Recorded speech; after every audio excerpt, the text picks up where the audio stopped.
Archaeological excavations in Capernaum have shown that the town existed toward the end of the Hellenistic period and developed during the early Roman period. Early Franciscan archaeologists called it a New Testament town that has its most beautiful history in the memories of the Gospel. It was in 1894 that the Franciscan Custody took possession of the land above the ruins of the city.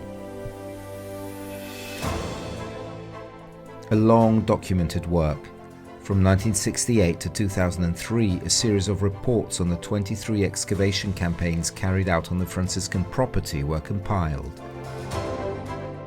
Of this town in the northwestern shore of Lake Tiberias, the small quarters with their characteristic basalt stone dwellings, shops and everything that made up the furnishings of the population made up of merchants, craftsmen, fishermen and farmers have come to light.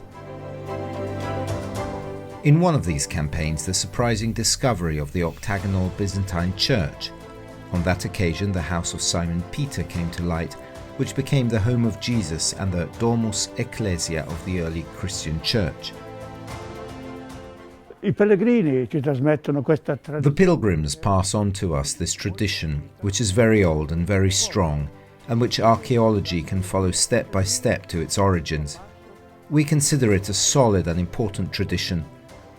The first thing to be discovered, thanks to the work of Father Gaudenzio Orfali, was an octagonal basilica. This discovery took place between 1910 and 1920, in a difficult period for the world. Now this form of house, transformed into a church, is very typical of early Christianity. However, in this place it had a special significance, as evidenced by the words attributed to the pilgrim Egeria, who said, "A church was made on the house of the Prince of Apostles, but the walls of the house still exist as they were." One of the witnesses to this important discovery was Brother Stanislaus Lofreda.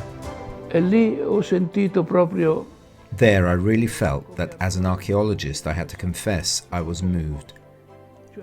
I saw that what they had said in the literary sources corresponded accurately. The writings say that the house of Peter was turned into a church, although the walls are as they were in the past. La casa è così com'era in antico. On the 29th of June 1990, the memorial built above the house of St. Peter was inaugurated in Capernaum. Two public buildings were built in the center of the village, the synagogue and the church. In the basement of the monumental synagogue, vestiges of the synagogue visited by Jesus linked to the Eucharistic promise have come to light.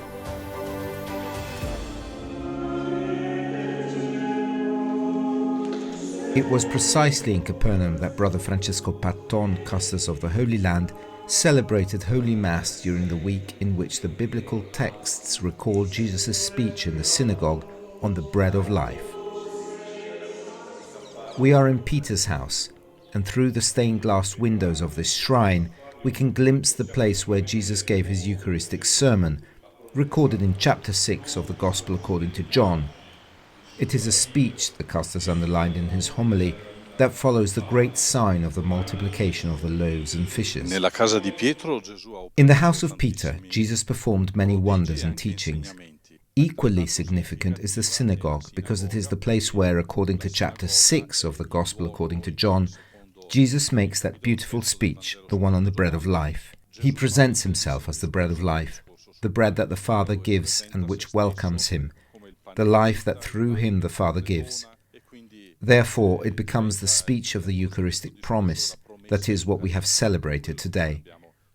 And it becomes an invitation to welcome Jesus as a person, to welcome him in his world and to welcome him in the Eucharist, to be able to receive from him the gift of the Spirit. Because the Spirit, Jesus says in chapter 6 of John, is the Lord and gives life. E direi c'è anche un altro luogo estremamente significativo. And there is also another extremely significant place here, just a stone's throw away. This is the lake, because the lake itself is a great shrine. This whole area has extraordinary significance. When we read the pages of the Gospels and we can visit these places, It is as if we can see and hear Jesus and the apostles somehow speaking and being alive. In qualche modo parlano e sono vivi oggi.